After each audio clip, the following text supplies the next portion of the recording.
معالي زايد كانت فنانة مصرية كبيرة، بدأت مشوارها الفني بعد اكتشافها المخرج نور الدمرداش وقدمها في مسلسل الليلة الموعودة سنة 1976، وأخدت وقتها أول أجر وكان 75 جنيه.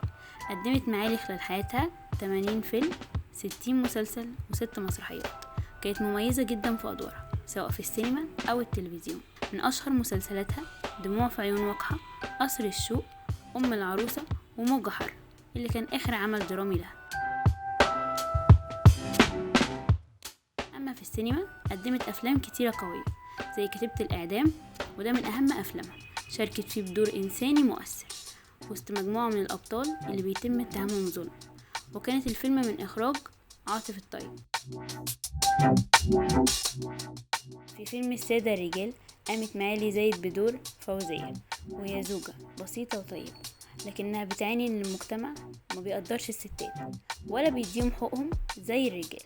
فوزية كانت بتشتغل وبتساعد جوزها في المصاريف، ولكنها دايما حاسة بالظلم وان رأيها مش مهم وحقوقها مهدورة في الشغل والبيت. في لحظة تمرد قررت تعمل عملية تغيير نوع، تحولت إلى فوزي عشان تجرب تعيش كالراجل وتشوف الفرق. وفعلا بدأت حياتها تتغير وبدأت تلاقي احترام وحرية وحقوق ما كانش بتحصل عليها وهي ست. لكن في النهاية تكتشف ان الحياة مش مجرد نوع رجالة وستات، لكن الأهم هو الاحترام والمساواة. بيطرح الفيلم سؤال مهم: ليه المجتمع بيفضل الراجل عن الست؟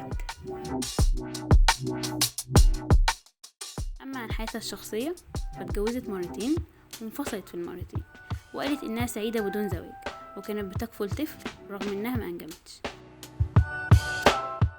معالي زايد رحلت عن الدنيا ولكن فضل اسمها باقي بأعمالها الجميلة والمميزة.